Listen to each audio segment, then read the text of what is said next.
Assalamualaikum warahmatullahi wabarakatuh. Alhamdulillahirabbil alamin wassalatu wassalamu ala asyrafil anbiya'i wal mursalin nabiyina Muhammadin wa ala alihi wa sahbihi wat tabi'in wa man tabi'ahum bi ihsanin ila yaumiddin. Rabbi shrah li sadri wa yassir li amri wahlul 'uqdatan min lisani yafqahu qawli. Allahumma 'allimna ma yanfa'una wanfa'na bima 'allamtana wa zidna 'ilman ya rabbal alamin. Amma ba'd. Para jamaah sekalian yang semoga dimuliakan Allah Subhanahu wa taala.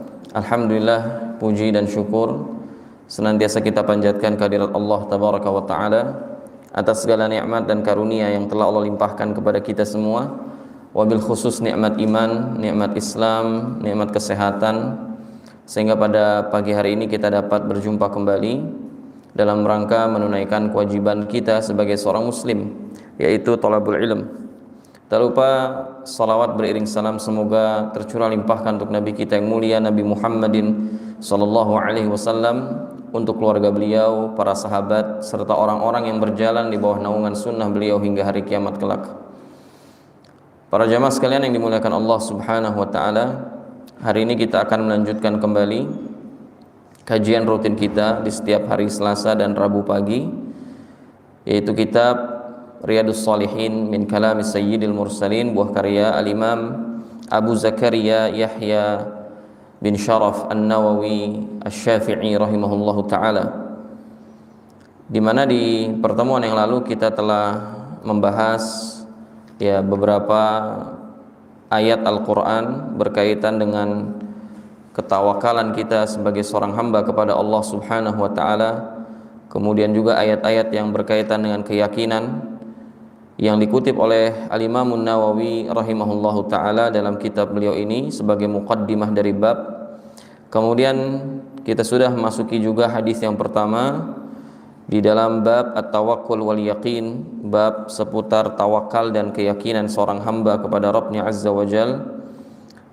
Hadis yang diriwayatkan oleh Ibnu Abbas radhiyallahu taala anhuma tentang orang-orang yang dijanjikan oleh Nabi sallallahu alaihi wasallam masuk surga tanpa didahului oleh hisab dan azab. Dan di antara golongan tersebut adalah wa 'ala rabbihim yatawakkalun. Mereka adalah orang-orang yang hanya menggantungkan dirinya, hanya menyandarkan dirinya kepada Allah Subhanahu wa taala, tidak kepada selain Rabbnya Azza wa Jalla.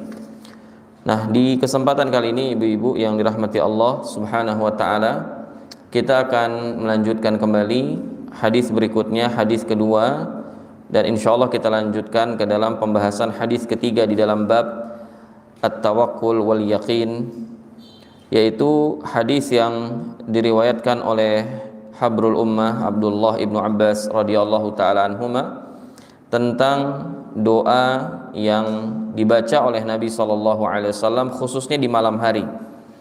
Ada beberapa riwayat yang menjelaskan tentang kapan doa ini dibaca, tetapi secara umumnya ini doa yang rutin dibaca oleh Nabi Muhammadin SAW di malam hari, baik ketika beliau hendak sholat tahajud atau qiyamul lail, atau intinya secara umumnya doa ini dibaca di malam hari, yaitu doa yang diriwayatkan oleh Ibnu Abbas radhiyallahu taala anhuma, anna Rasulullah sallallahu alaihi wasallam kana yaqul Allahumma laka aslamtu wa bika amantu wa 'alaika tawakkaltu wa ilaika anabtu wa bika khasamtu Allahumma inni a'udzu bi'izzatika la ilaha illa anta an tudillani antal hayyul ladzi la yamut wal jinnu wal insu yamutun. Muttafaqun alaih wa hadza lafdhu Muslimin wa ikhtasarahu al-Bukhari.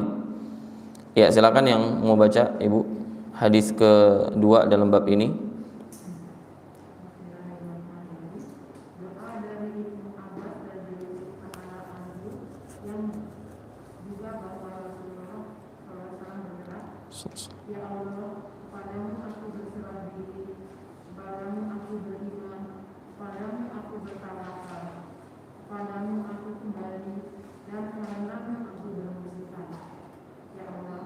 Berlindung kepada keperkasaanmu yang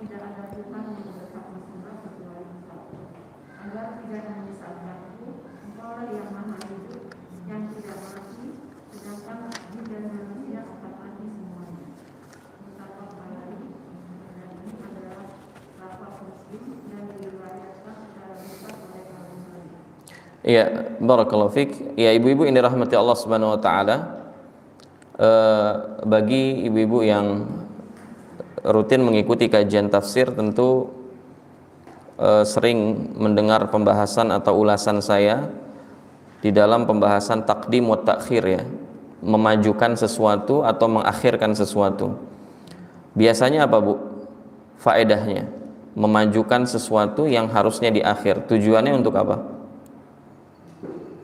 Iyyaka na'budu wa iyyaka nasta'in. Harusnya nasta'inu bika, na'buduka wa nasta'inu bika. Siapa yang ingat? Apa tujuannya di balik posisinya? Yang harusnya di akhir, dia ditaruh di awal. Hah? Ada yang ingat gak? Di antara dalilnya yang sering saya bawakan, atau di antara contohnya ya, yang sering saya bawakan adalah surah Al-Fatihah yang sering kita baca. Iyyaka na'budu wa iyyaka nasta'in. Harusnya na'buduka ya Allah wa nasta'inu bika. Apa faedahnya, Bu? Ada yang tahu gak? Angkat tangan yang tahu. Gak apa-apa. Iya, yang tahu siapa?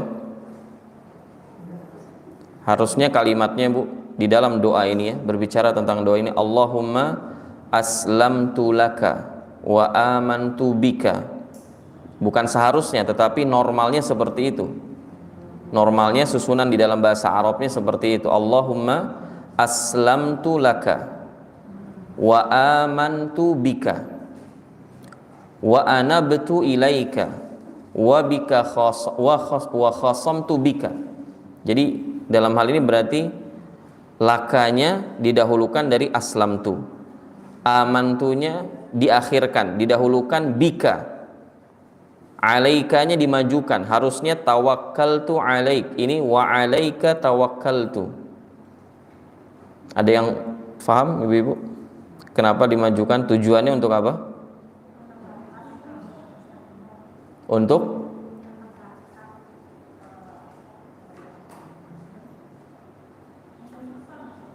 ya, untuk mengkhususkan fatahallahu alaik. Iya benar, Bu.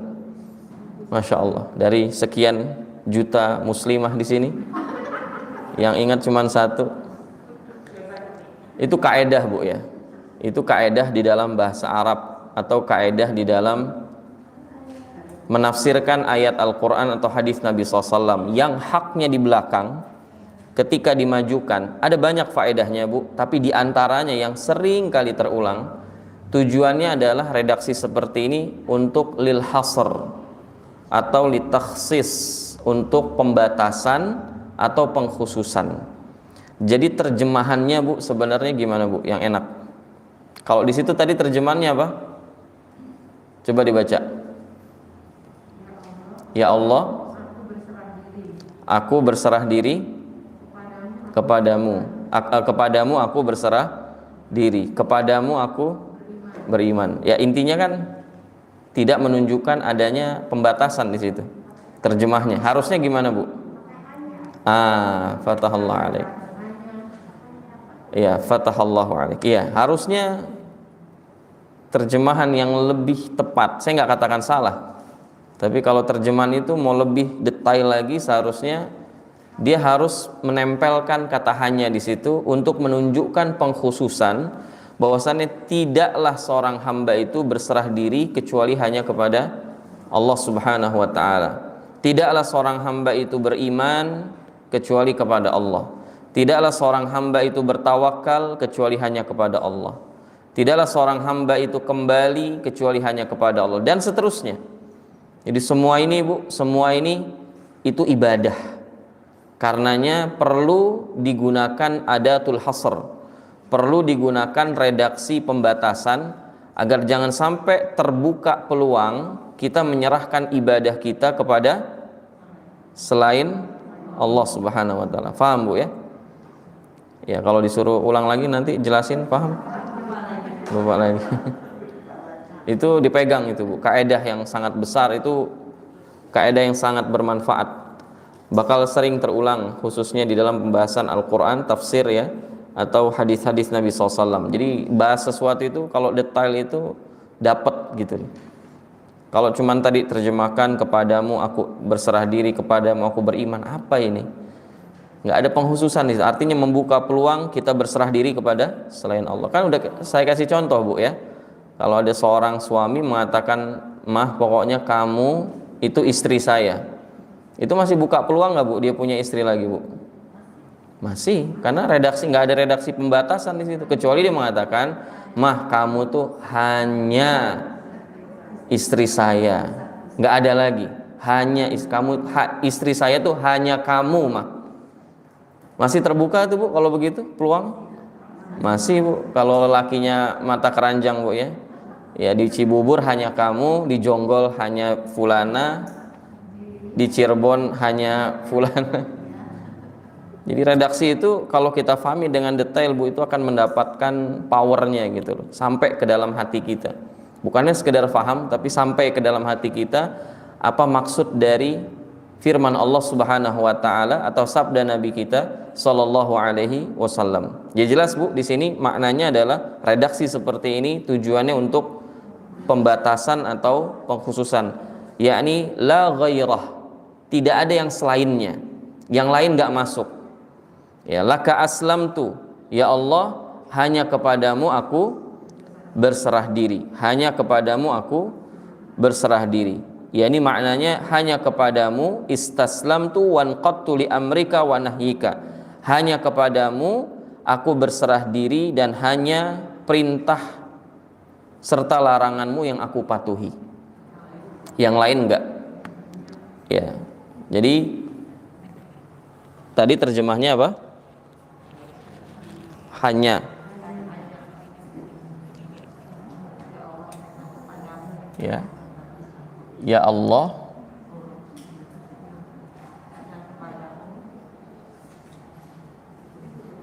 hanya kepadamu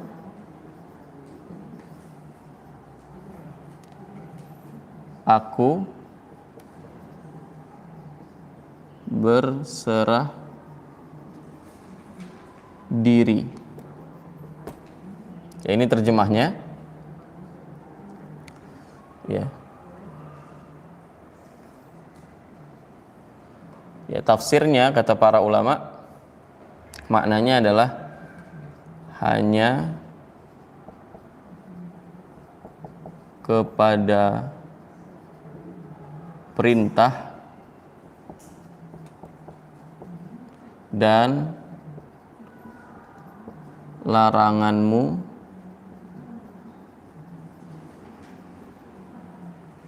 aku patuh.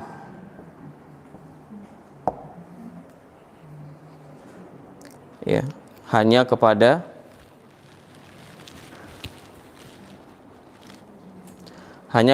perintah dan laranganmu lah aku patuh. Artinya aku tidak akan patuh kepada perintah siapapun dan aku tidak akan menjauhi larangan siapapun kalau itu berbenturan atau bertolak belakang dengan perintah dan laranganmu. Jadi seorang muslim ketika ada perintah makhluk ya itu bertentangan atau kontradiksi dengan apa yang diperintahkan oleh Allah Subhanahu wa taala, maka yang dia pilih perintah siapa Bu? Perintah Allah. Jadi kalau ada kantor Bu memerintahkan sesuatu kepada karyawan atau karyawatinya dan perintah perusahaan itu ternyata berbenturan dengan perintah Allah. Allah suruh sholat tepat waktu. Allah sudah buat ya bahwa muslimah itu pakaiannya seperti ini, tapi perusahaan punya seragam lagi khusus yang itu bertentangan dengan seragam yang Allah telah tetapkan bagi para muslimah. Maka yang dipilih sama muslimah itu siapa? Bener Bu ya? Nah, bener nih. Ini jangan bukan hanya sekedar omongan ini. Ini lafaz Ibu. Ini datang bukan hanya dari lisan seorang hamba, tapi dari hati seorang hamba. Ini curahan lubuk hati seorang hamba. Dan gak ada manusia yang lebih menghambakan dirinya kepada Allah melebihi Rasul kita Muhammad sallallahu alaihi wasallam. Huwa a'badun nas.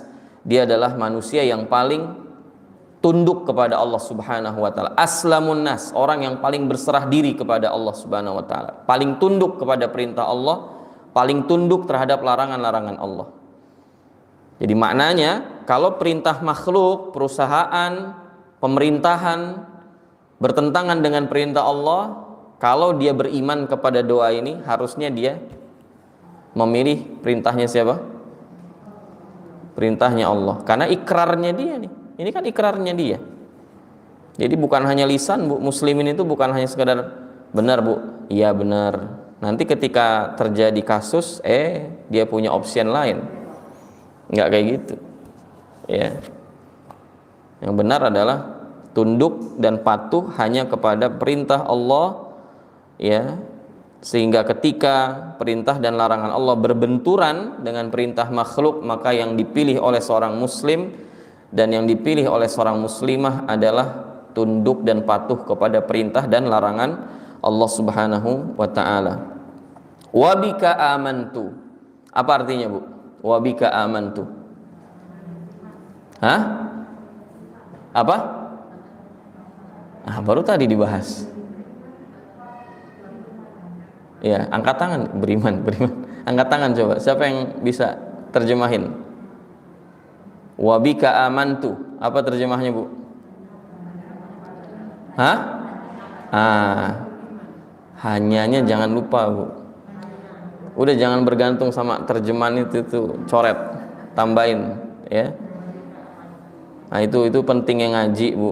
Itu pentingnya ngaji di bawah bimbingan seorang guru, ya, supaya kalau ada buku, karena nggak ada satupun buku, Bu, di dunia ini, hatta Sahih Bukhari, kecuali ada miss di situ, karena Allah nggak ridho ada kitab lain yang sevalid kitabullah.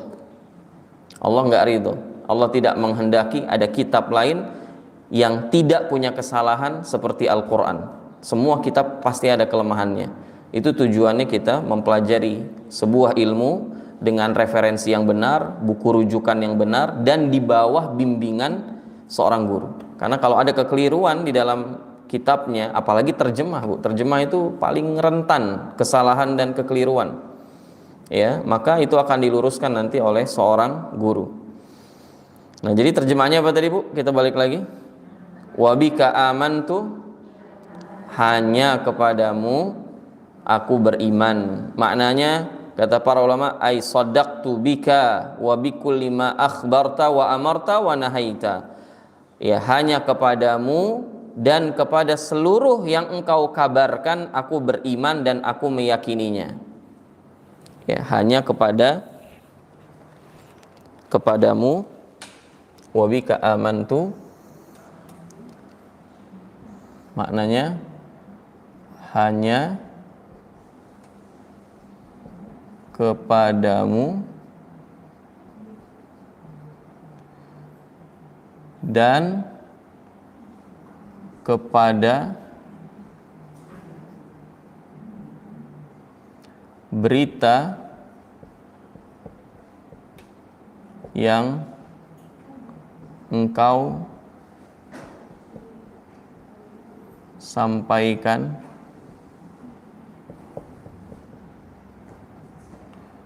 aku beriman.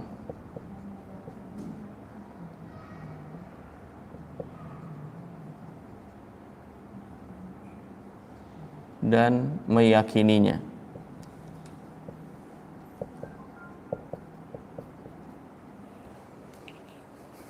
Jadi hanya kepadamu aku beriman, maknanya adalah hanya kepadamu dan kepada berita yang kau kabarkan, berita yang kau sampaikan, aku beriman dan meyakini. Wa 'alaika tawakkaltu. Ini semua penjelasan, Ibu, disyarah oleh Al-Imam Ibnu Hajar Al-Asqalani dan juga oleh Al-Imam Nawawi sendiri di dalam syarah Sahih Muslim. Karena hadis ini terdapat di dalam Sahih Bukhari, kemudian saya merujuk kepada syarah Fathul Bari, ya, yang disyarah oleh Al-Imam Ibnu Hajar Al-Asqalani rahimahullah. Dan hadis ini juga diriwayatkan oleh Imam Muslim dalam kitab sahihnya, dan kemudian disyarah juga oleh Imam Nawawi sendiri rahimahullahu taala.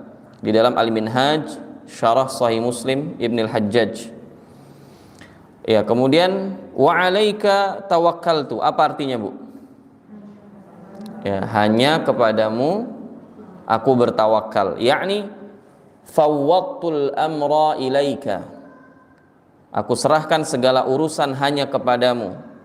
Tarikan lin nazar fil asbab, tanpa memandang kepada sebab-sebabnya. Fawwadtul amra ilaika. Ya, maknanya wa 'alaika tawakkaltu.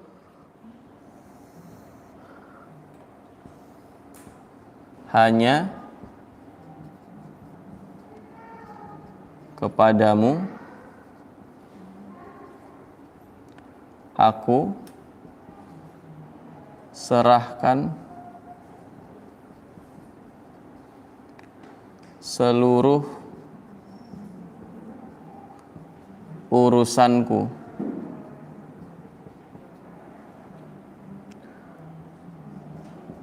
Tanpa memandang sebab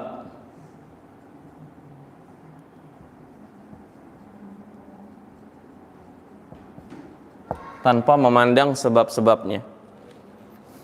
Paham gak ibu-ibu maknanya? Gini, Bu, kalau ada seorang berbicara, ya Allah, saya nggak mau kerja, saya serahin semua urusan kepadamu, itu benar gak? Yang penting saya bertawakal kepadamu, saya tidak mau menempuh sebab-sebabnya, dan saya yakin aja kepadamu ya Allah. Benar gak kira-kira, Bu? Nah, itu keliru. Yaitu tawakal yang keliru. Ya, tawakal yang benar itu yang dibarengi oleh al-akhdhu bil asbab. Tawakal yang benar itu adalah yang dibarengi dengan tindakan untuk meraih apa yang dia harapkan tersebut, atau yang dikenal dengan istilah ikhtiar. Tawakal yang benar itu yang dibarengi dengan ikhtiar, atau istilah syar'inya itu al-akhdhu bil asbab, menempuh sebab-sebabnya. Jadi kalau orang mau sukses, ya dia belajar, itu namanya al-akhdhu bil asbab. Dia belajar, dia privat, dia bangun di malam sepertiga malam terakhir untuk murojaah, ya. Kemudian dia berdoa kepada Allah. Nah, itu namanya al-akhdhu bil asbab. Setelahnya urusan dikasih pemahaman atau enggak, itu dia serahkan kepada Allah. Orang yang mau sukses ujian, dia harus belajar enggak? Dia belajar. Jangan sampai nanti salah kaprah dalam konsep tawakal ini. Ketika ibu-ibu nanya sama putra-putrinya, "Nak, kamu enggak belajar, Nak?" "Udah, Bu, pokoknya serahin aja sama Allah, Bu." Ya, kelulusan itu bukan di tangan kita, Bu. Nah, itu benar gak, Bu? Omongan dia benar. Kelulusan bukan di tangan kita, dia itu benar. Tapi caranya dia itu salah. Karena tawakal yang ideal itu adalah ketika dia menggabungkan antara tawakal itu sendiri dengan al-akhdhu bil asbab, dengan menempuh sebab-sebabnya. Nah, orang yang tawakal itu, Bu. Jadi Imam Nawawi ketika menjelaskan ini, umpamanya Ibnu Hajar al-Asqalani juga menjelaskan seperti ini kalimat Nabi SAW, wa 'alaika tawakkaltu, hanya kepadamu aku bertawakal. Maknanya adalah fawwadtul amra ilaika tarikan lin nazar fil asbabil adiyah.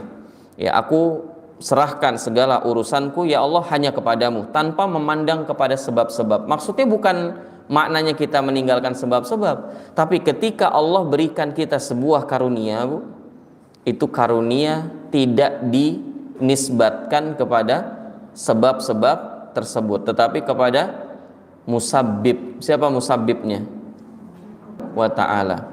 Jadi kalau ibu sehat, jangan mengatakan, ya ini sih, ya, umpamanya ada seorang yang diberikan kesembuhan dari COVID-19, lalu dia katakan, ini kemarin tuh gara-gara fisik saya emang yang hebat, saya treadmill tiap hari, ya gizi saya bagus. Tuh Allah kemana coba? Kemana coba? Jadi semuanya tuh kayaknya andil diri dia sendiri gitu loh.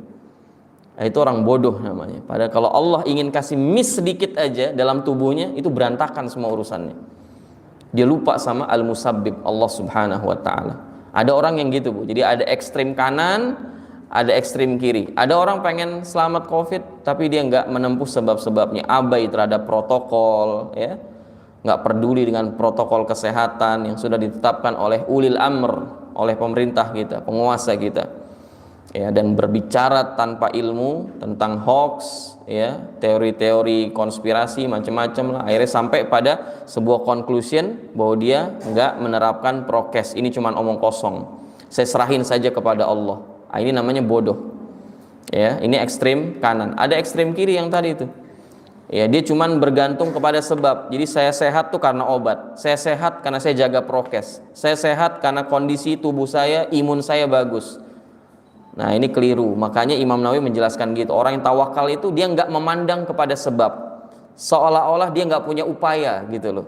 Meskipun dia melakukan, dia menempuh upaya-upaya, tapi seolah-olah dia nggak punya upaya. Makanya kan orang itu mengatakan la haula wala quwata illa billah. Jelas Bu ya? Jadi bukan maknanya tidak menempuh sebab, tetapi orang tawakal itu dia hanya melihat kepada Allah Subhanahu wa taala sebagai al-musabbib. Tetap dia jalani, dia tempuh sebab-sebabnya, namun dia tidak menisbatkan nikmat itu kepada sebab. Dia tidak menisbatkan nikmat kepada sebab. Itu yang benar. Kerjakan sebab-sebabnya, ambil semua sebab-sebab yang dapat membuat kita meraih apa yang kita inginkan. Tapi ketika dia berhasil, ketika kita semua sukses, maka kita nggak memandang kepada sebab-sebab itu, ya, tidak memandang kepada sebab-sebab tersebut. Taib. Kemudian Nabi SAW mengatakan wa ilaika anabtu, dan hanya kepadamu aku kembali. Maksudnya apa? Ai ata'tu wa raja'tu ila ibadatika. Hanya kepadamu aku kembali dengan menghambakan diriku. Jadi maksudnya aku kembali adalah, ya, aku kembali dengan beribadah kepadamu. Hanya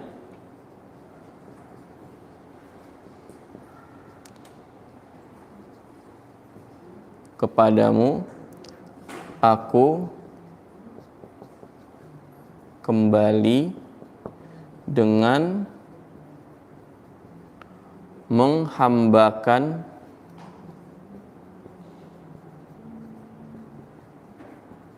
diriku kepadamu.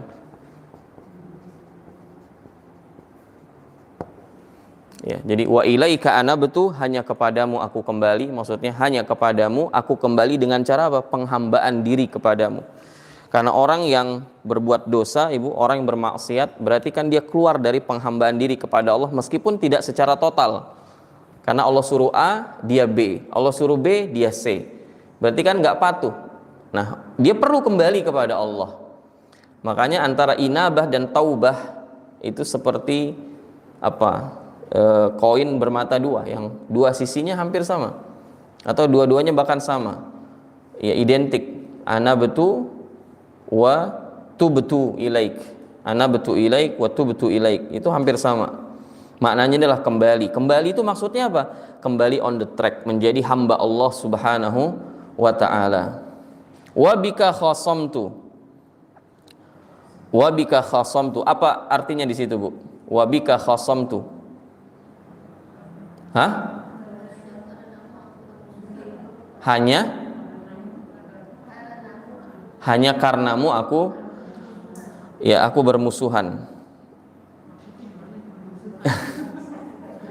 Ini ada dua makna, Bu, ya. Makanya ini perlunya kita, tadi saya bilang pentingnya kita duduk di bawah bimbingan seorang ustadz ketika kita membahas suatu kitab, apalagi lagi-lagi muskilah permasalahan kitab terjemah itu, ya, kadang gini, Bu, satu kalimat itu punya dua makna, dia cuma milih salah satunya gitu. Benar, bisa juga maknanya tadi seperti yang diterjemahan buku Ibu, ya, hanya karenamu aku bermusuhan, maksudnya aku itu menjadikan musuhmu sebagai musuhku gitu loh. Allah punya musuh gak, Bu? Allah punya musuh. Jangan dibilang Allah gak punya musuh. Ada orang sekarang yang menggiring, ya, yang memframing seolah-olah tuh kalau udah beriman itu jangan bermusuhan sama orang-orang kafir. Enggak, secara hati kita mesti bermusuhan. Oh, gimana? Kan Allah sendiri yang mengatakan, la tajidu qauman yu'minu billah yu'minuna billah wal yaumil akhir yuwaduna man hadallah wa rasulah. Enggak mungkin orang beriman kepada Allah dan hari akhir dia mencintai, ya, dia saling menyayangi dengan orang-orang yang memusuhi Allah dan Rasulnya. Itu orang-orang kufar. Makanya kan nggak mungkin Bu bertemu antara iman dengan loyalitas al-wala dengan orang-orang kufar, itu nggak mungkin ketemu. Makanya penting tuh bahas, orang-orang tuh pada nggak ngerti tentang konsep al-wala wal bara.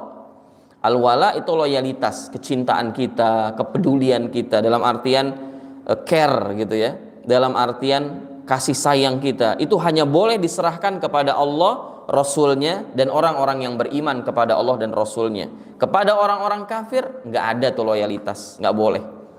Makanya nggak boleh menunjuk orang kafir sebagai pemimpin, nggak boleh menjadikan mereka sebagai imam, nggak boleh berkasih sayang dengan mereka dengan seluruh makna al-wala. Al-wala itu maknanya bisa berkasih sayang, bisa menjadi pemimpin, loyalitas yang jelas. Jadi nggak boleh. Nah, jadi siapapun yang jadi musuh Allah itu jadi musuhku, itu maknanya gitu ya. Jadi artinya ya Allah, siapapun yang memusuhimu, aku juga memusuhinya gitu loh. Siapa yang memusuhimu, pastikan aku juga menjadi musuh baginya. Karena hanya karenamu aku bermusuhan dengan pihak tertentu. Ya, makanya ini nih ada kaitan dengan al-bughdhu fillah wal hubbu fillah. Cinta karena Allah, benci karena Allah. Maksudnya apa? Kita membenci orang-orang yang dibenci Allah Subhanahu wa taala, dari pelaku maksiat, orang-orang zindiq, orang munafik, orang kafir, dan kita mencintai orang-orang yang dicintai Allah dan Rasulnya. Itu namanya al-hubbu fillah wal bughdhu fillah, cinta karena Allah dan membenci seseorang atau sesuatu karena Allah Subhanahu wa taala. Jadi loyalitasnya dibangun di atas iman kepada Allah. Kecintaan dia, kebencian dia, itu semua tergantung Allah Subhanahu wa taala. Nah, itu ada tafsiran memang seperti itu. Jadi kalau ibu pakai terjemahannya, tafsiran terjemahan itu benar. Ya, hanya karenamu aku bermusuhan. Maksudnya bermusuhan dengan orang-orang yang memusuhi siapa? Allah dan Rasulnya, dan memusuhi dakwah Islam, sama juga. Ya, memusuhi orang-orang yang memusuhi dakwah Islam. Nah, sebagian menafsirkan ai bima a'taitani minal burhan wal quwwah khasamtu man 'anada fika wa kafara bika. Ya, sebagian pensyarah, di antara ini syarah Imam Nawawi rahimahullahu taala, hanya dengan kekuatan dan hujjah yang kau berikan kepadaku, aku memerangi atau memusuhi orang-orang yang menentangmu dan kufur kepadamu. Hanya dengan kekuatan dan hujjah yang kau berikan, aku memerangi dan memusuhi orang-orang yang menentangmu dan kufur kepadamu. Yakni maknanya, kalaulah engkau tidak memberikanku kekuatan, kalaulah engkau tidak memberikan kepadaku hujjah, ya, yaitu Al-Quran, maka aku nggak akan bisa memerangi orang-orang yang menentangmu, orang-orang yang kufur kepadamu. Ya, saya tulis penjelasannya. Wabika khasamtu, maknanya ini tafsirannya langsung Bu ya, tafsirannya ya, kalaulah ya, afwan, hanya dengan kekuatan dan hujjah. Hujjah itu argumen ya Bu ya, argumentasi. Hanya dengan kekuatan dan hujjah yang engkau berikan, aku memerangi orang-orang yang menentang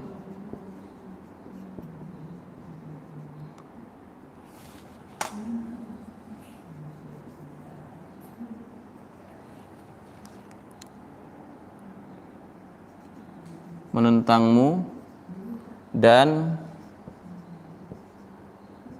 kufur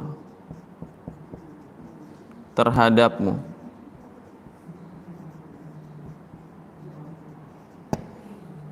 Ya, wabika khasamtu, aku memerangi, ya, hanya dengan kekuatan dan hujjah yang engkau berikan kepadaku, aku memerangi atau memusuhi. Khasamtu itu bermusuhan, ya. Aku memusuhi atau memerangi orang-orang yang menentangmu dan kufur terhadapmu. Maksudnya enggak mau beriman kepadamu, orang-orang kufar. Ya, ini tafsir dari doa Nabi SAW, wabika khasamtu. Wabika khasamtu.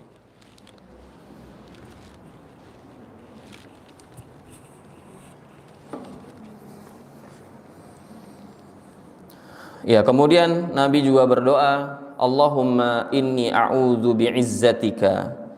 Ya Allah, aku berlindung bi'izzatika, dengan kemuliaanmu.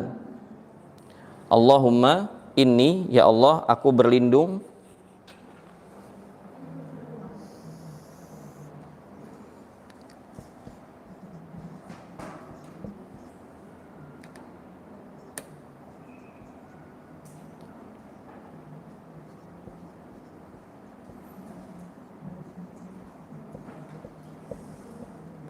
sesungguhnya aku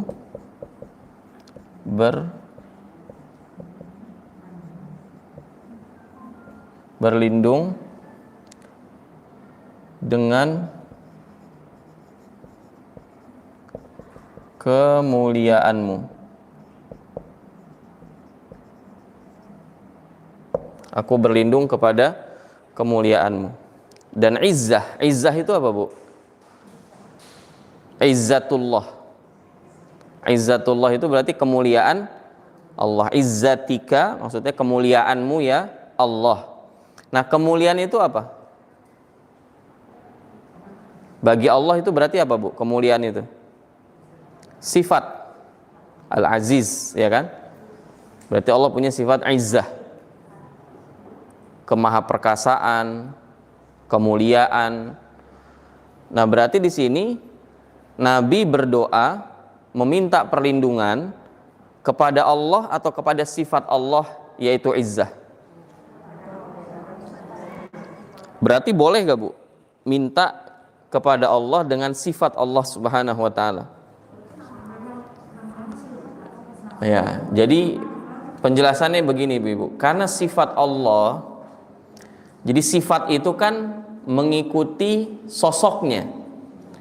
Kalau sosok itu makhluk, manusia, hewan, jin, tumbuh-tumbuhan, malaikat, maka sifat itu dikategorikan sebagai apa? Sebagai makhluk juga. Jadi sifat itu mengikuti sosok yang memiliki sifat tersebut. Allah makhluk bukan? Ini sedikit kita belajar filsafat. Allah makhluk bukan? Bukan. Karenanya sifat Allah pun bukan makhluk. Makanya Al-Quran itu disifati sebagai apa, Bu? Kalamullah. Apa kalamullah? Perkataan Allah. Perkataan Allah itu makhluk apa bukan makhluk? Kenapa? Karena sifat bagi Allah. Jelas, Bu, ya? Karena orang Mu'tazilah mengatakan Al-Quran itu makhluk. Al-Quran itu makhluk. Sehingga yang namanya makhluk itu mesti ada kekurangan. Karenanya perlu direvisi ketika ada kekurangan. Nah, itu bahaya tuh. Itu akan membuka celah yang sangat besar. Karenanya, Ibu, Imam Ahmad sampai dicambuk dengan cambukan yang luar biasa dahsyat. Itu hanya karena mempertahankan argumen Al-Quran adalah kalamullah. Yang karenanya Imam Ahmad dipenjara, Bu, bukan sehari 2 hari, bertahun-tahun.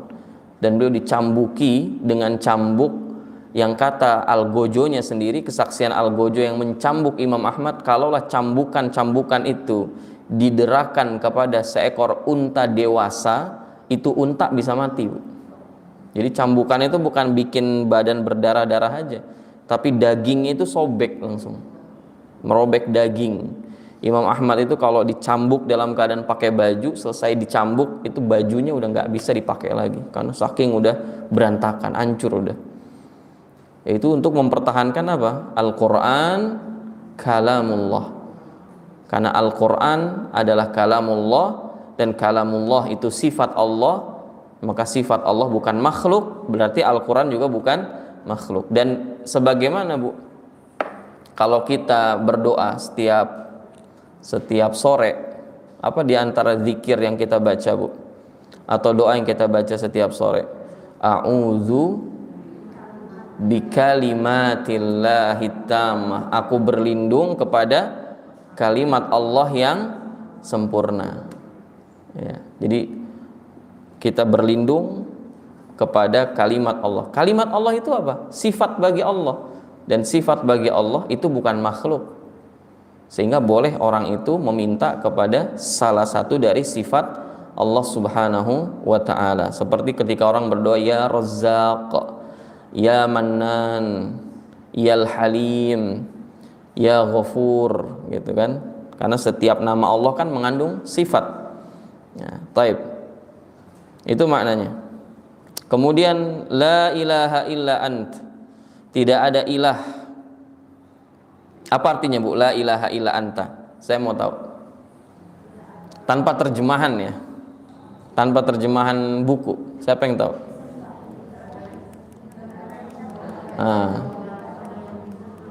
Apa Bu Reni? Kurang tepat. Ilah itu apa Bu maknanya? Sembahan. Ingat tuh. Itu sering kali kita ulang tuh. Ilah itu artinya al-ma'luh, yang disembah atau sembahan. Nah, berarti udah tinggal terjemahin ini. Saya terjemahin ilahnya aja ya. Ya, la ilaha, ilah artinya sembahan. Sembahan atau yang disembah. Kalau di Quran biasanya Tuhan, ya Tuhan dalam tanda kurung yang disembah. Berarti apa Bu artinya? La ilaha illa anta. Artinya apa? Tidak ada sembahan, ya tidak ada sembahan yang berhak disembah. Jadi maknanya kurang. Tidak ada sembahan atau tidak ada yang berhak disembah, afwan. Yang berhak disembah. Ya, la ini artinya tidak ada, pengingkaran, nafyun, tidak ada. Jadi tidak ada sembahan atau yang berhak disembah illa, kecuali anta, engkau. Siapa maksudnya? Allah. Kebaca Bu tulisan kecil-kecil gini?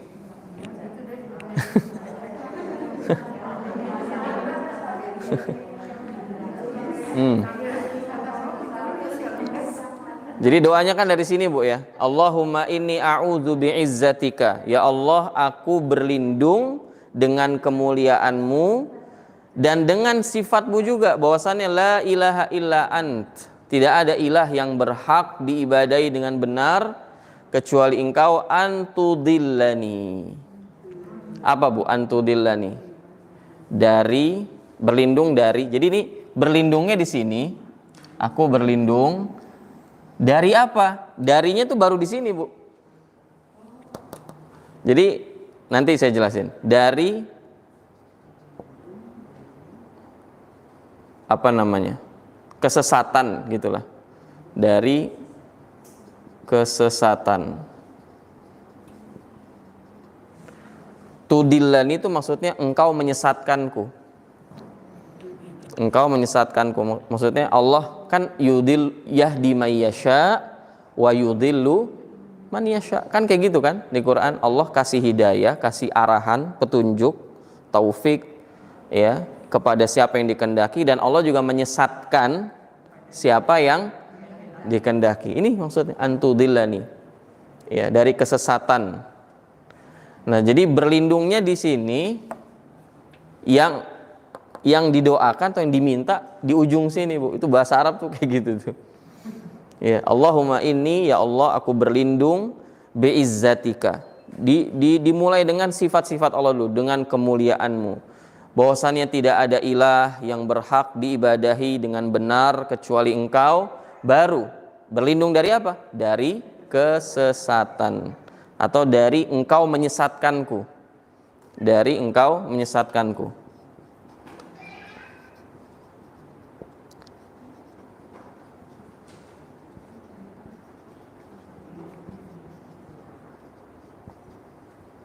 Dari Engkau menyesatkanku. Mungkin nanti jadi pertanyaan, loh berarti Allah menyesatkan hamba?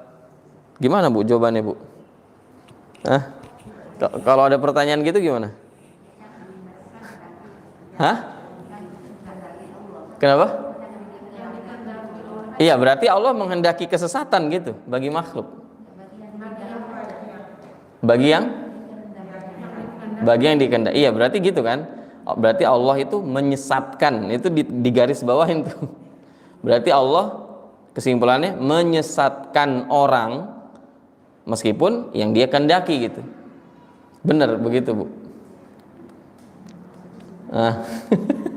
Gimana jawabannya, Bu? Kalau ada yang nanya kayak gitu gimana jawabannya? Udah itu jawaban, nggak ada yang lebih benar dari itu tuh, Bu. Kalau dibawa kemana juga udah benar aja. Kenapa nak nilaimu jeblok nak? Udah takdir mah. Itu udah jawaban paling benar. Itu sama jawaban Allahu a'lam, itu udah paling benar. Kalau dibawa kemana aja itu dosen nggak bisa nyalahin tuh, Bu. Orang tua nggak bisa nyalain anak tuh. Kamu kenapa nggak sholat subuh kesiangan? Udah takdir mah. Saya tanya benar gak tuh, Bu, jawaban? Lo bener, gimana? Masa bukan takdir Allah? Semua yang terjadi di bumi ini, di langit, di alam semesta ini semuanya harus ada takdir dari. Nggak mungkin ada yang terjadi meleset dari takdir Allah, dari ilmu Allah, dari kehendak Allah, dari catatan Allah. Jadi itu anak benar, ibu yang salah. Jadi ya itu Bu, kalau kata Ali bin Abi Thalib, itu kalau kata Ali bin Abi Thalib, kalimatul haq yuradu bihal batil. Itu kalimat yang benar tapi digiring untuk sesuatu yang sifatnya kebatilan. Ini udah takdir tuh. Itu kalimatul haq, itu kalimat yang benar tapi digunakan untuk kebatilan gitu. Kalimatnya benar, nggak ada yang salah. Udah takdir tuh benar. Jadi ibu nggak bisa nyalain anak tuh kayak gitu. Tapi tuh anak menggunakan kalimat itu untuk kesalahan. Ya gimana jadi jawabannya, Bu? Kalau ada yang bilang, jadi Allah berarti menyesatkan orang, meskipun ya lagi-lagi yang dikehendaki gitu. Jawabannya apa, Bu? Nggak ada yang tahu. Supaya yang mikir jangan ustadznya aja nih. Ayo, biar nggak ngantuk, Bu. Gimana, Bu? Saya lupa. Gimana, Bu? Jawaban yang benar itu gimana?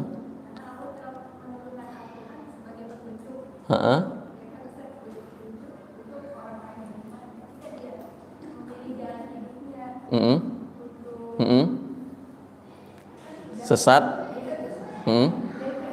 Ya. Kepada kesesatan.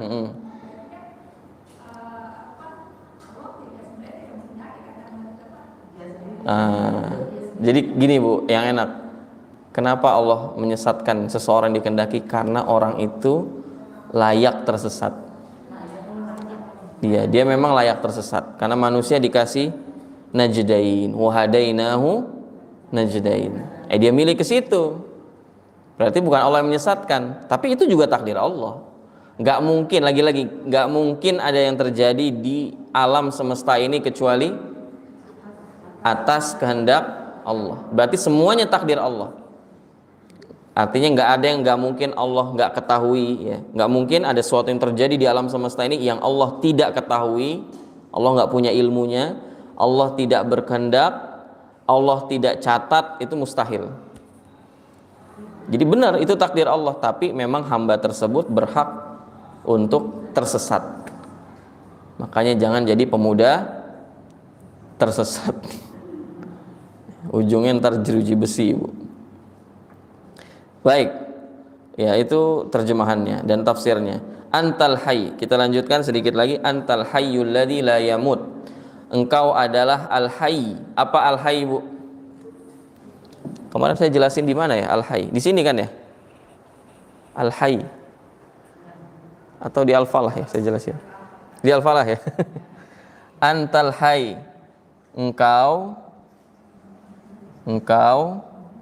dalam tanda kurung, ya Allah, Al-Hayy, yang maha hidup. Kalau diterjemahin gitu, Bu, ya. Al-Hayy itu yang maha hidup. Maksudnya apa sih yang maha hidup? Tidak akan berakhir. Nah, jadi Al-Hayyu itu, Bu, yang maha hidup itu maksudnya dia yang memiliki sifat al-hayah. Al-hayah itu apa? Kehidupan. Dia yang memiliki sifat al-hayah yang paling sempurna. Dia, kehidupannya ini tidak didahului oleh ketiadaan dan tidak diakhiri dengan kematian. Itu al-hayy itu. Ya, al-hayy yang maha hidup itu maksudnya yang memiliki sifat al-hayah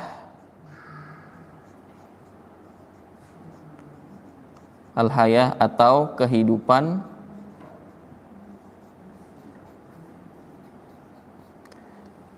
yang paling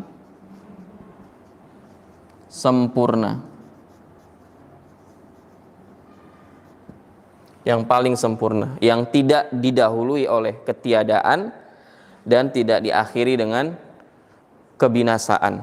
Makanya al-hayyu alladzi la yamut, yang tidak akan mati. Wal jin, adapun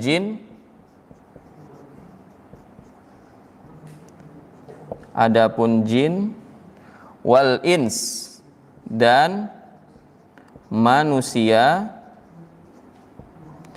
yamutun, akan mati. Dah selesai.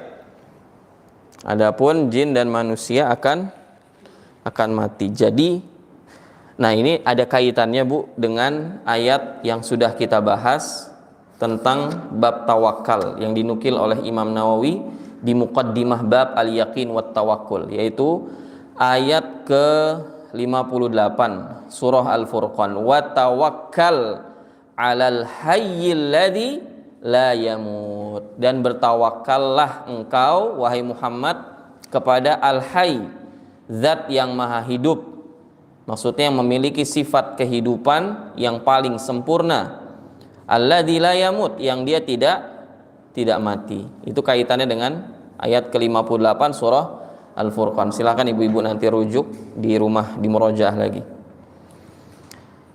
Jadi itu penjelasannya, ibu-ibu, ya. Ada beberapa faedah yang bisa kita ambil dari hadis tersebut atau doa Nabi tersebut.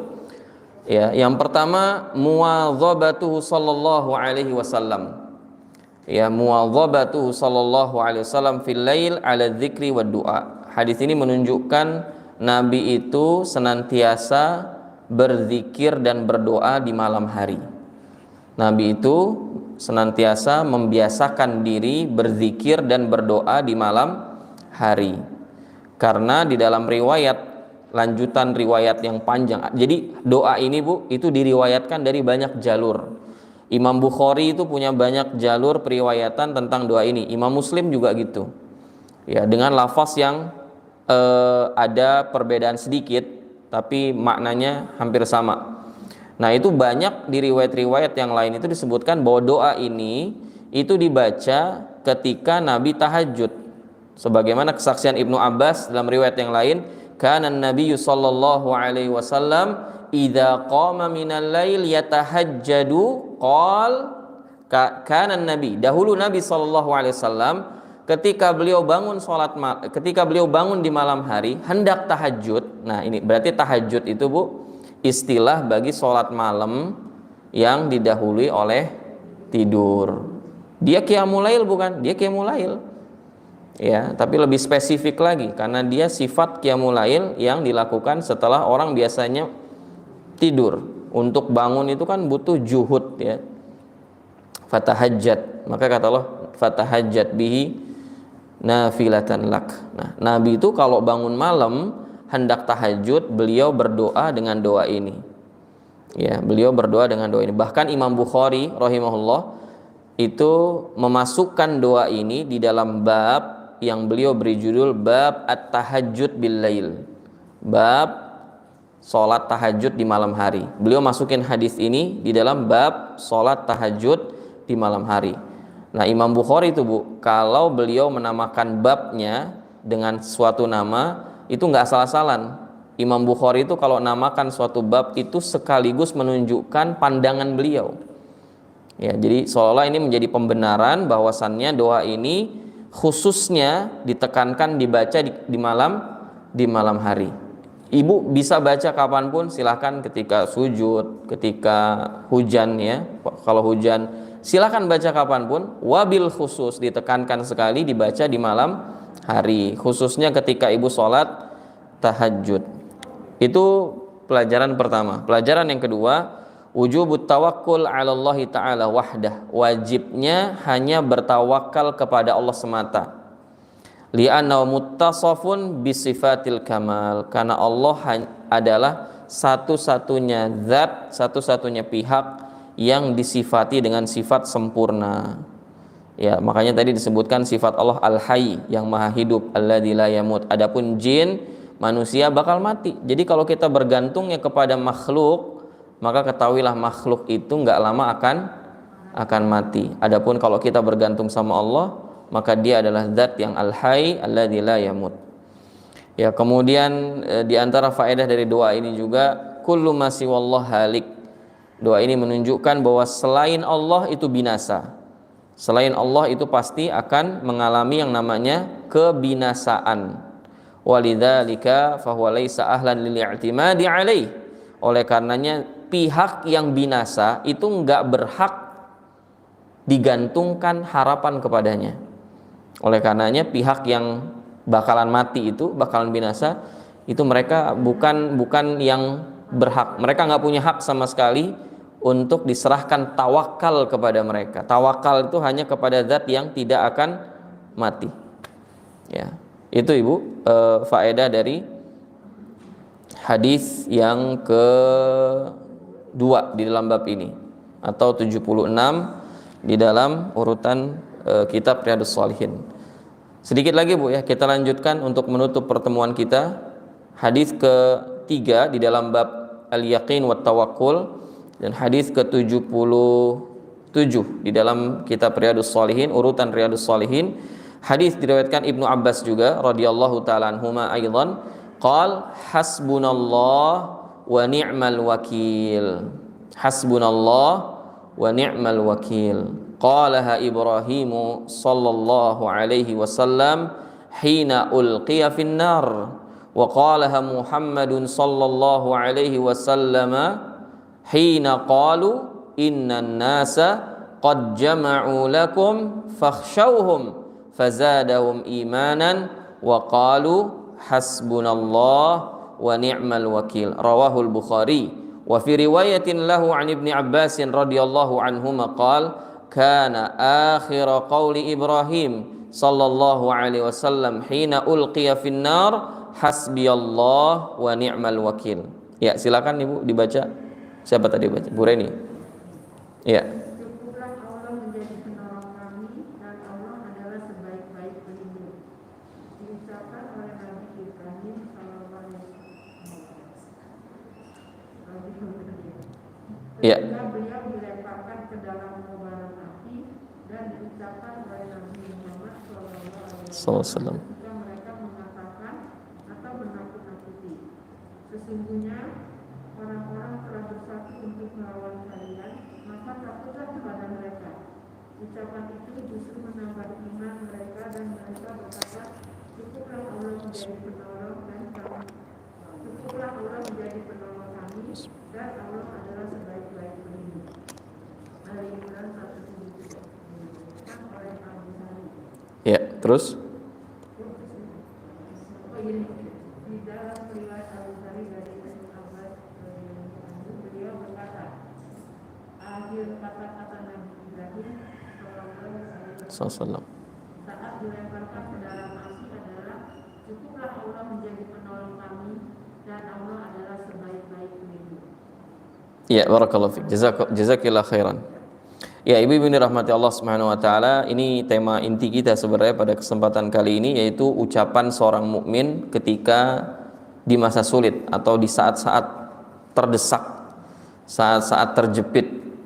Ya, Ibnu Abbas meriwayatkan bahwa hasbunallah wa ni'mal wakil, cukuplah Allah, cukuplah bagi kami. Hasbunallah itu maksudnya kami nggak butuh siapa-siapa kecuali Allah. Hasbunallah. Ya. Cukuplah bagi kami Allah Subhanahu wa taala. Maksudnya apa? Kita nggak butuh pihak manapun kecuali Allah Azza wa Jalla. Wa ni'mal wakil, dan Allah itu sebaik-baiknya pihak yang melindungi. Sebaik-baiknya pihak yang melindungi. Ini ucapan, Bu. Kalau kita faham maknanya, kalau kita ucapkan bukan hanya dengan lisan, tapi dengan lubuk hati kita yang paling dalam, itu akan menjadi kekuatan yang sangat besar bagi kita. Di saat apa? Lagi-lagi di saat kondisi kita sedang terjepit. Susah nih saat hari ini, ekonomi turun, ya makin lama makin hasbunallah wa ni'mal wakil. Ya, saat dengar-dengar nanti ada pandemi model baru lagi, Covid 2022. Ya. Kemudian ada varian baru lagi, MU, Manchester United. Ya, nanti ada ini ada itulah, hasbunallah wa ni'mal wakil. Udah, pokoknya kita serahin aja kepada Allah. Ini ucapan orang-orang yang bertawakal hanya kepada Allah. Nggak mungkin keluar dari lisan orang yang nggak menyandarkan dirinya secara total kepada Allah. Jadi ini ucapan ibu-ibu yang diucapkan oleh Al-Khalilan. Al-Khalil itu adalah kekasih yang paling dekat dengan Allah. Siapa betul? Al-Khalilan, dua orang Khalil, Ibrahim dan Nabi kita Muhammad SAW. Innallaha qad ittakhadha Ibrahim khalila kama ittakhadhani khalila. Kata Nabi, sesungguhnya Allah telah memilih Ibrahim sebagai kekasih terdekatnya, sebagaimana Allah juga telah menunjukku sebagai kekasih terdekatnya. Makanya gelar Nabi itu bukan Habibullah. Itu kita merendahkan Nabi kita SAW. Gelar Nabi itu Khalilullah. Karena Habibullah itu masih di bawah levelnya Khalilullah. Tertinggi itu al-khullah. Ya, level tertinggi kecintaan pihak yang si A ini kepada pihak B, itu level tertingginya tuh khullah. Itu hatinya udah direnggut, Bu. Makanya Nabi SAW mengatakan, kalaulah aku boleh menunjuk dari kalangan manusia khalil, latakhadtu Abu Bakrin khalilan, maka aku pasti tunjuk Abu Bakar sebagai khalilku. Tapi udah nggak bisa, Bu. Hati Nabi itu udah direnggut sama Allah Jalla wa'ala. Kecintaan Nabi itu paling besar udah bukan kepada makhluk lagi, tapi kepada Rabbnya Azza wa Jal. Makanya Nabi itu berandai-andai, dalam tanda kutip, andaikan saya tidak dijadikan Allah sebagai khalil, hatiku ini belum direnggut dalam tanda kutip oleh Allah Subhanahu wa ta'ala sebagai kekasihnya, maka pastilah aku menunjuk Abu Bakar sebagai kekasihku. Karena di antara manusia Abu Bakar yang paling dicintai Nabi SAW. Karena Nabi ketika ditanya, siapa ya Rasulullah orang yang paling kau cintai? Apa jawab Nabi? Aisyah. Aisyah yang paling cintai Nabi. Kemudian dari laki-laki siapa? Abuha. Nggak usah saya terjemahin Bu ya, biar cepat. Bapaknya. Jadi ini dua khalil Bu. Khalilullah yang pertama Ibrahim, Khalilullah yang kedua Nabiuna Muhammadin sallallahu alaihi wasallam. Ini dua khalil di saat terjepit ucapannya sama, hasbunallah wa ni'mal wakil. Nabi Ibrahim mengucapkan ini ketika beliau dilemparkan atau sebelum detik-detik ya, detik-detik hitungan mundur beliau akan dilemparkan ke dalam kobaran api Bu. Ya kita tahu ceritanya ya. Ibu nanti bisa baca lah nanti di rumah. Habis dari sini jangan langsung tidur. Sempetin nanti murojaah dulu ba'da zuhur itu surah Al-Anbiya. Khususnya di ayat 60-an tuh atau ayat 58-an lah gitu ke atas sampai ayat 68. Al-Anbiya ayat 50-an sampai ayat 60-an tuh. Karena ceritanya panjang tuh. Ceritanya ya Nabi Ibrahim itu ya kan menentang kaumnya kan, yang mayoritas itu semuanya adalah ubadul asnam, para penyembah berhala, termasuk siapa? Termasuk Azar, bapaknya Ibrahim alaihissalam. Nah waktu itu Ibrahim diajak tuh sama bapaknya untuk festival Id, perayaan hari apa? Hari raya mereka. Bagaimana kalau di kita ada Idul Fitr, Idul Adha, Idnya Nasara, Id Miladi, Id hari raya tahun baru. Dulu juga ada hari raya itu ada Bu dari zaman dulu. Nah ketika dibawa sama bapaknya, Ibrahim ini udah tahu kebenaran, dia sengaja jatuhin diri sakit.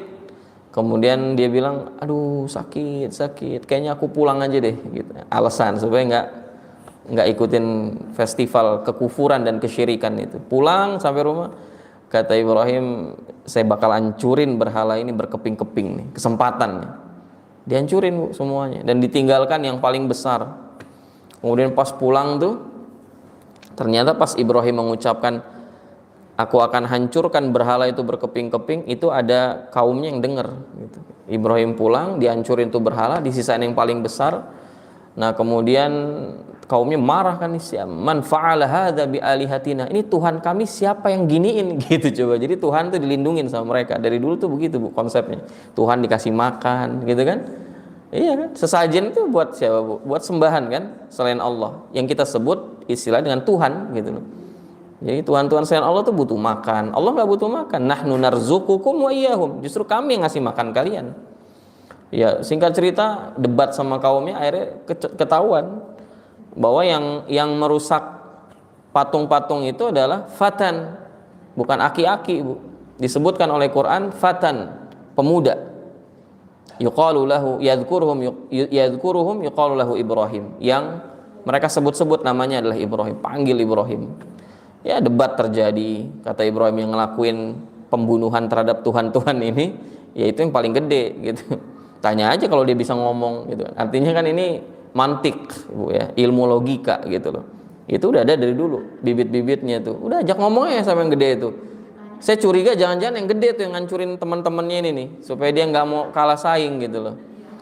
Oh, itu makin marah kaumnya kan, akhirnya udah harriqu, kata kaumnya, bakar nih orang. Udah Bu, akhirnya dikumpulin kayu bakar gitu kan. Dan ini kobarannya luar biasa Bu. Saking banyaknya kayu bakar yang untuk digunakan membakar Nabi Ibrahim alaihissalam ini. Al-Imam As-Suddi dalam tafsir Ibnu Katsir itu menceritakan hatta in kanatil mar'ah tamrut atau tamrat. Sampai dulu tuh kalau ada perempuan sakit, nazarnya apa Bu? Nazarnya itu in ufiyat an tahmila hataban li hariqi Ibrahim alaihissalam. Jadi kalau ada perempuan dulu tuh di masa Ibrahim alaihissalam sakit, itu nazarnya itu kalau saya disembuhkan Allah, saya akan bawain kayu bakar sebagai sumbangsi saya untuk bakar Ibrahim alaihissalam. Sampai begitu kebencian kepada dakwah tauhid tuh dari dulu. Jadi biasa aja kalau sekarang tuh dakwah tauhid dimusuhin tuh ya, selama ibu belum dibakar gitu kan, atau paling nggak disundut sama rokok, sama korek. Itu hal yang lumrah terjadi menimpa kepada siapapun yang mendakwahkan tauhid dan mendakwahkan pemurnian akidah.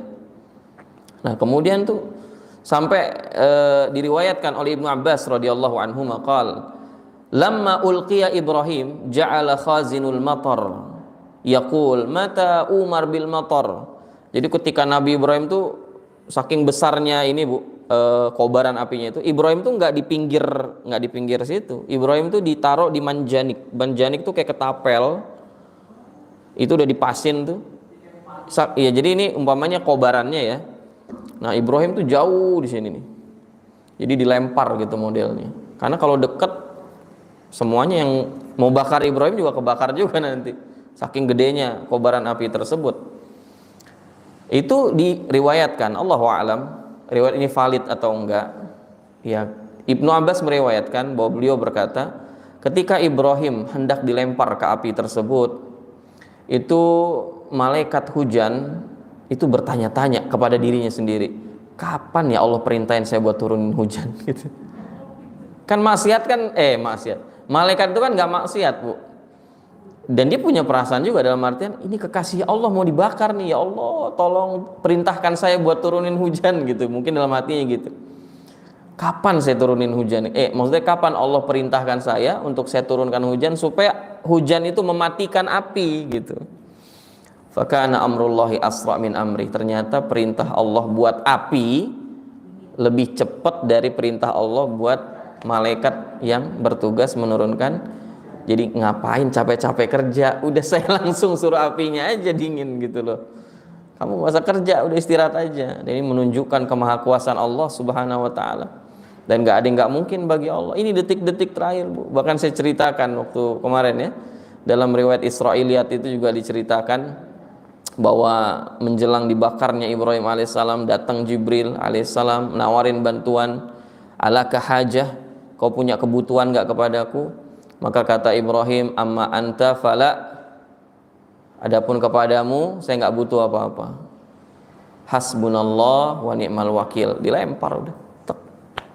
Nah, ketika dilempar itu, ibu-ibu yang dirahmati Allah Subhanahu wa taala, Allah berfirman, qulna, kami berkata kepada api, ya nar kuni bardan wa salaman ala Ibrahim. Wahai api, jadilah engkau dingin dan menyelamatkan bagi Ibrahim. Jadi tadi perintah untuk api agar dia dingin dan menyelamatkan Ibrahim telah mendahului perintah Allah buat malaikat yang menurunkan hujan. Ente nggak usah kerja, udah nih perintahnya kepada api sekarang. Karena api juga makhluk Allah. Api tunduk sama Allah. Gimana? Makhluk Allah itu semua tunduk pada Allah. Makanya jangan-jangan kita lebih bangkang, Bu, sama api itu. Sama api itu patuhan api, padahal api itu ribet. Ya Allah, saya kan panas, masa saya bisa dingin gitu? Udah gitu dinginnya di setel juga lagi kayak dispenser gitu. Dinginnya menyelamatkan gitu, karena dingin itu kan bisa jadi mematikan juga. Makanya ada istilah hipotermia. Buat orang-orang sering naik gunung itu udah istilah yang sangat lumrah tuh, masyhur di tengah-tengah mereka. Jadi ya Allah, nggak protes tuh api. Ya Allah, gimana? Saya kan panas, ya Allah, saya nggak bisa jadi dingin. Apalagi setelannya nggak ada dulu kan. Kalau sekarang ada heater water gitu, artinya pemanas dan pendingin air gitu. Nggak bisa. Api disuruh dingin tuh kan berbenturan banget sama sifat dia gitu loh. Tapi tunduk tuh api. Nggak ada protes sama sekali. Dan dinginnya tadi sifatnya menyelamatkan. Makanya Al-Imam Abul Aliyah rahimahullah mengatakan, laula annallaha azza wa jalla wasalaman la ada Ibrahim barduha. Kalaulah Allah tidak berfirman salaman, kan perintahnya dua. Buat api itu perintahnya dua. Apa, Bu? Kuni bardan wasalaman. Yang pertama, wahai api, dinginlah. Kemudian perintah kedua, selamatkanlah. Kata Abul Aliyah rahimahullah, kalaulah Allah cuman perintahkan wahai api dinginlah, maka dinginnya api itu akan membinasakan Ibrahim juga. Sampai Allah berfirman wasalaman, wahai api jadilah keselamatan buat Ibrahim. Kata Ka'ab al-Ahbar, walam yuharrikin nar min Ibrahim siwa withaqihi. Sehingga ketika Ibrahim dilemparkan ke dalam api, tidak ada yang terbakar oleh api tersebut kecuali cuman iketannya Ibrahim alaihissalam. Kan diikat, Bu. Diikat supaya nggak lepas, kemudian dilempar pakai semacam manjanik gitu, meriam atau ketapel gitu kan. Nah, yang kebakar itu bukan kulitnya, tapi talinya. Terus bajunya kebakar gak? Allahu a'lam, Bu. Sebagian riwayat menceritakan Ibrahim itu ketika hendak dibakar, pakaian beliau dilucutin. Jadi saking bencinya gitu, supaya kalau dilempar ke api itu langsung nyerang kulit sama daging. Saking bencinya. Makanya nanti di hari kiamat, yang pertama kali diberikan pakaian oleh Allah bukan Nabi kita SAW, tapi Ibrahim. Karena kita semua nanti dibangkitkan dalam keadaan hufatan, urah. Semua kita dibangkitkan dalam keadaan nggak pakai alas kaki, nggak pakai busana. Semua kita rata semuanya. Mau dia pejabat, mau dia orang pemerintahan, mau dia direktur, semua telanjang nanti. Telanjang badan, telanjang kaki. Yang diberikan pakaian pertama kali, nanti insya Allah muslimin diberikan. Tapi yang pertama kali Ibrahim alaihissalam. Nah, sebagian ulama mengatakan bahwa kenapa Ibrahim yang didahulukan, bukan Nabi kita SAW? Karena Ibrahim ketika hendak dibakar, pakaian beliau dilucutin terlebih dahulu. Allahu a'lam kebenarannya. Tapi ada riwayat dari para ulama tentang hal tersebut. Nah, akhirnya udah, Bu, selamat Nabi Ibrahim dengan ucapan tersebut. Siapa lagi yang selamat karena ucapan tersebut? Nabi kita SAW dan para sahabatnya. Dalam kisah yang udah pernah kita bahas, Bu, ketika Nabi dan para sahabat habis tuh babak belur di perang Uhud, beliau dan para sahabat kembali dengan keadaan compang-camping, dalam artian Nabi itu udah tertusuk ujung tombak ini nuncep ke dalam kepala beliau sallallahu alaihi wasallam, muncrat darah beliau ketika diambil ujung besi itu. Kemudian gigi beliau patah dua, ya, dan bahkan tersebar isu pada saat itu Muhammad SAW telah wafat. Ya, tapi ternyata tersebar di beritanya orang-orang musyrikin, enggak, Muhammad masih hidup. Kalau begitu saya enggak ridho, kata Abu Sufyan sebelum beliau masuk Islam, sampai Muhammad yang mati. Akhirnya dari sana nyusun strategi lagi buat nyerang lagi. Muslimin dalam keadaan kayak gitu itu harus menyerang kembali sebelum mereka sampai di Madinah, yang akhirnya jadi perang kota. Justru lebih bahaya. Karena kalau perang kota di situ ada anak-anak, di situ ada wanita, ada orang tua, ya kan? Ada para ulama dari kalangan sahabat yang mereka sengaja ditinggalkan liyatafaqahu fiddin, agar mereka fokus belajar ilmu agama saja. Maka Nabi menyuruh para sahabat yang udah parah sekali, Bu, kondisinya. Mungkin udah tertebas berapa kali tebasan, mungkin yang satu udah nuncep itu panah di kakinya, di perutnya. Itu disuruh nyerang lagi. Bayangin. Akhirnya mereka pun mengucap ketika mereka ditakut-takutin, innan nas qad jama'u lakum fakhshawhum. Sesungguhnya manusia itu, orang-orang musyrik itu udah berkumpul, udah bersatu, mau menyerang kalian buat yang kedua kalinya. Dan targetnya siapa kali ini? Muhammad SAW.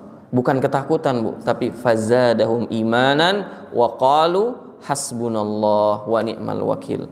Jadi ini kalimat yang kalau kita ngerti maknanya, terus kita ucapkan dengan lubuk hati kita, bukan cuma dengan lisan, maka Allah akan berikan karunia-Nya seperti yang Allah berikan kepada Ibrahim alaihissalam dan yang Allah berikan kepada Nabi-Nya SAW dan para sahabatnya kepada kita semua. Nah, ibu-ibu yang dirahmati Allah Subhanahu wa taala, mungkin ini yang bisa kita bahas ya pada kesempatan kali ini. Sebelum saya tutup, Bu, ada mungkin 5 menit ya. Ada pertanyaan enggak?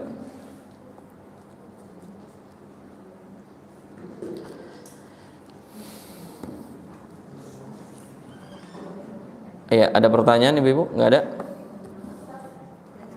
Iya.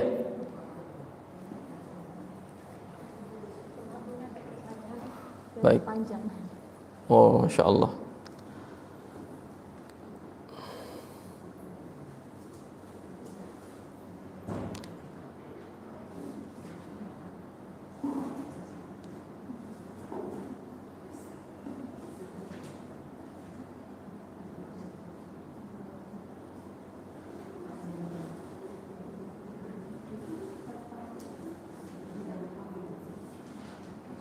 Iya, ini ibu-ibu ada pertanyaan berkaitan dengan kajian kita tadi, berkaitan dengan bermusuhan karena Allah. terhadap orang-orang kafir.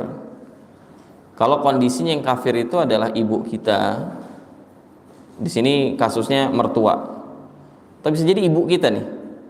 Ya, lebih parah lagi kalau yang kafir ini ibu kita. Apakah kita juga sama sikap kita kepada mereka? Kita memusuhi, ya? Apakah kita menghormati mereka? Kita berkasih sayang kepada mereka dan seterusnya. Karena beliau di sini sampaikan bahwa biasanya ikut kajian itu disuruh untuk berbuat baik kepada mereka. Ibu-ibu yang dirahmati Allah, ini pentingnya pertanyaan supaya jangan sampai membawa pulang ilmu yang kita nggak pahami secara utuh. Ketika Allah memerintahkan kita secara tidak langsung ya untuk membenci dan memusuhi orang-orang yang memusuhi Allah dan Rasulnya, maka ketahuilah kebencian itu ada pada hati. Kebencian itu ada pada hati, bukan memerangi mereka dengan mencaci maki mereka, ya, kemudian tidak berbuat baik kepada, enggak. Hatta jangankan kepada ibu mertua kita, jangankan kepada orang tua kita yang naudzubillah mungkin masih non muslim gitu ya, hatta kepada tetangga kita saja yang kafir, mereka diperintahkan kita oleh syariat kita untuk berbuat baik kepada mereka sebagai bentuk muamalah kepada tetangga, karena tetangga itu punya hakul jiwar, punya hak tetangga. Nah, sehingga maksud kita ketika kita menyampaikan, dan tentu kita hanya sebagai penyambung lidah dari apa yang kita pelajari dari hadis Nabi SAW, dari firman Allah Subhanahu wa taala tentang tidak mungkin bertemunya antara kecintaan pada Allah, kecintaan kepada Rasul, iman kepada Allah, iman kepada hari akhir, dengan berkasih sayang dengan kaum musyrikin. Itu maksudnya adalah kecintaan dan kebencian secara hati. Adapun ibu-ibu, dalam hal muamalah kita diperintahkan untuk berbuat baik dengan tidak kebablasan gitu loh. Karena saya dengar sendiri Bu, ada di podcast terkenal lah gitu ya, saya nggak mau sebutkan. Ini dia ngundang orang yang keluarganya ini dia bangga banget, keluarganya ini apa ya, kalau di kita ini namanya apa ya, kebinekaan gitu loh. Jadi ibu saya Nasrani atau Katolik gitu, bapak saya Muslim, kakak saya yang perempuan Katolik, kakak saya yang kedua Muslim. Itu bahagia banget hidup, subhanallah, kata dia begitu. Ya, bahagia ini muncul kenapa Bu? Karena nggak ngerti ilmu agama. Kalau dia ngerti ilmu agama, harusnya dia paham bahwa jangankan kita Bu, jangankan kita, bumi saja itu mau pecah Bu. Bumi itu mau pecah, langit itu mau runtuh, gunung-gunung itu hampir hancur. Anda'au lirrahmani walada. Ketika ada orang dia mengatakan Allah yang maha pemurah punya anak, terus kita nggak murka gitu, kita justru ya menyiapkan hari Natalnya, dia bikinin kita ketupat, kita bantuin dia bikin pohon Natal, ya cantumin hadiah-hadiah, pernak-pernik macam-macam. Ada jahil, ini orang bodoh namanya. Ibunya mau masuk neraka terus dia nggak selamatin, dia bilang sendiri, dia bilang bahwasannya saya tuh kan kita syariat kita perintahkan kita buat berbakti sama orang tua, maka di antara bentuk bakti saya anterin ibu saya tuh ke gereja. Subhanallah, subhanallah. Kewajiban Anda harusnya menyelamatkan ibu Anda. Ini kenapa bisa begini Bu? Karena ini lahir dari pemikiran pluralisme. Semua agama benar, cuman caranya saja berbeda-beda untuk sampai kepada Tuhan. Semua agama benar, semua agama mengajarkan kebaikan, subhanallah.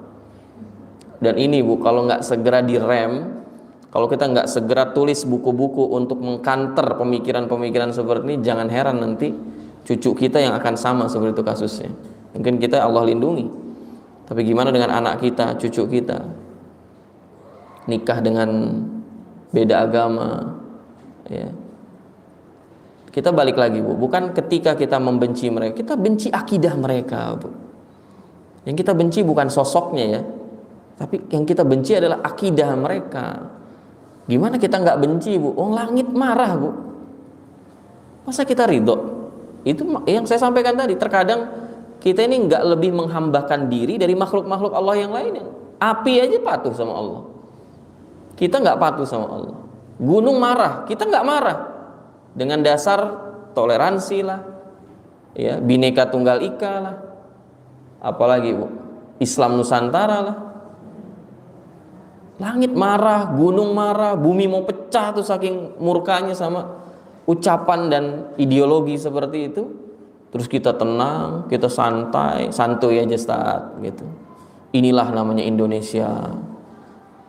Kita bukan berarti mesti memerangi, enggak. Bukan berarti kita bunuhin mertua kita lagi tidur, kita tekep mukanya pakai bantal sampai mati. Karena dia musuh Allah gitu kan. Enggak begitu. Kita benci sama akidah dia, Bu. Sebagaimana kalau kita, Ibu, anak kita ngelakuin pelanggaran, Bu, apa yang kita benci, Bu? Ibu nggak boleh benci sama anaknya. Benci karena dia ninggalin sholat, iya.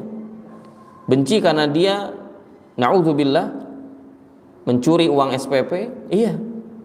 Benci karena dia berkholwat dengan lawan jenis yang bukan mahram, iya. Tapi benci sama personalnya nggak boleh. Justru kita mendakwahkannya, gitu loh. Makanya kita diperintahkan berbuat baik sama tetangga non-muslim, sama kerabat kita non-muslim. Berbuat baik tuh ada misinya, Bu, bukan berkasih sayang gitu loh. Bukan ridho terhadap akidah mereka. Nggak boleh ridho sama akidah mereka.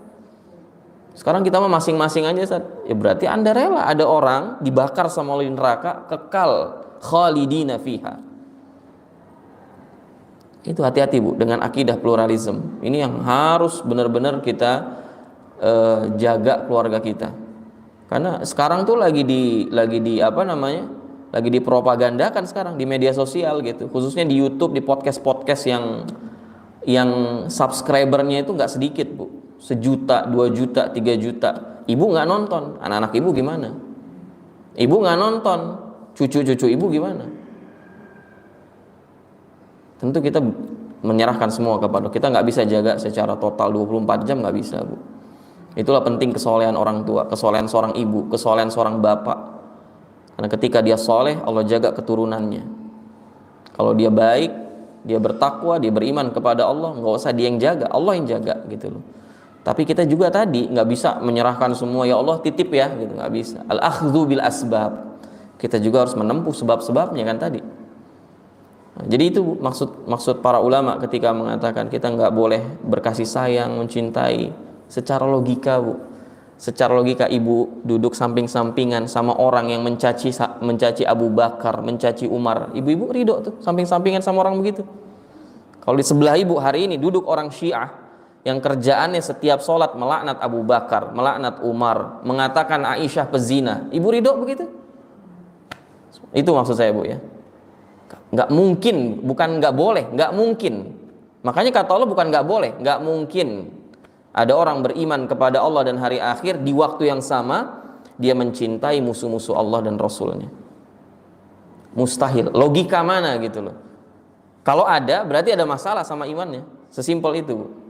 Kalau ada yang bisa menggabungkan antara iman kepada Allah dan hari akhir dengan berkasih sayang terhadap orang-orang yang ingkar kepada Allah dan Rasulnya, orang-orang yang mengatakan Allah punya anak, ya, maka yang masalah bukan dia, yang masalah kita. Berarti ada masalah dengan keimanan kita. Kita berdoa buat mereka, Bu, semoga Allah beri hidayah. Sebagaimana Abu Hurairah itu datang nemuin Nabi, Bu, nangis Abu Hurairah karena ibunya itu kerjaannya mencaci maki Rasulullah SAW. Nah, gimana sahabat tuh cinta banget sama Nabi, tapi di sisi lain tuh ibunya masih musyrik. Abu Hurairah datang nemuin Nabi SAW, ya Rasulullah, doakan ibu saya supaya masuk Islam. Allahumma hdi umma Abi Hurairah. Langsung Nabi angkat tangan, Bu, ya Allah berikan hidayah kepada ibunya Abu Hurairah. Abu Hurairah pulang sampai ke rumahnya, ketok pintu nggak dibukain sama ibunya. Ternyata ibunya lagi mandi besar, mandi masuk Islam. Kasih hidayah sama Allah Jalla wa'ala. Kemudian Abu Hurairah pulang, habis nyampe rumahnya balik lagi nemuin Nabi, nangis lagi. Kalau yang pertama nangisnya karena sedih, kalau ini nangis bahagia. Dan kemudian Abu Hurairah minta lagi kepada Nabi SAW supaya pihak manapun muslimin yang mendengar nama beliau, nama Abu Hurairah dan ibunya, itu jatuh cinta kepada keduanya. Dan sekarang siapa yang gak cinta sama Abu Hurairah? Muslimin itu lazim, di antara konsekuensi imannya dia harus cinta sama sahabat Nabi. Apalagi orang ini adalah yang paling banyak meriwayatkan hadis Nabi SAW, jasanya besar, gitu ya. Nah ini baru anak yang berbakti, Bu. Dia doain ibunya supaya dapat hidayah, ya. Kemudian dia dakwahi ibunya. Hari ini enggak, Bu. Sekarang tuh lagi dipopulerkan nih sama anak-anak muda yang ya luar biasa sesat gitu kan. Gitu kayak gitu. Ajaran-ajaran pluralisme. Bahwa kita nih nggak usah dakwain. Kalau Anda merasa Anda benar, Anda nggak usah men-share keyakinan Anda kepada orang. Loh berarti kita nggak boleh dakwah, Bu. Nggak boleh kita dakwah kalau begitu. Nggak boleh kita mengajak orang kepada siratal mustaqim. Ini wa anna hadza sabili. Kata Allah, ini cuma satu jalan yang selamat, Bu. Fattabi'uni. Ikutin ini aja udah. Fattabi'u, ikutin sirat ini nih. Karena yang lain itu subul, itu semuanya menyesatkan. Jalannya cuma ini. Terus kita nggak boleh ngajak orang buat kesini dan biarin mereka sesat, gitu kan? Ini pemikiran yang keliru. Dan harus diluruskan, Bu. Kalau ada keluarga, kerabat yang punya pemikiran kayak gitu, itu harus diluruskan. Karena itu tidaklah lahir kecuali dari benih-benih akidah pluralisme. Semua agama benar, semua keyakinan itu benar. Kalau Anda mau yakini keyakinan Anda, cukup Anda pegang sendiri. Anda nggak usah ngajak-ngajak orang, gitu. Karena semuanya hakikatnya benar, gitu. Dalam Islam nggak ada, Bu. Kebenaran wahid. Kebenaran itu cuma satu. Kebenaran cuman satu. Itu ibu-ibu. Semoga bermanfaat dan insyaallah taala kita bertemu di kesempatan akan datang. Hadanallahu wa iyyakum ajmain. Kita tutup dengan kafaratul majlis. Subhanakallahumma bihamdika asyhadu an la ilaha illa anta astaghfiruka wa atubu ilaik. Assalamualaikum warahmatullahi wabarakatuh.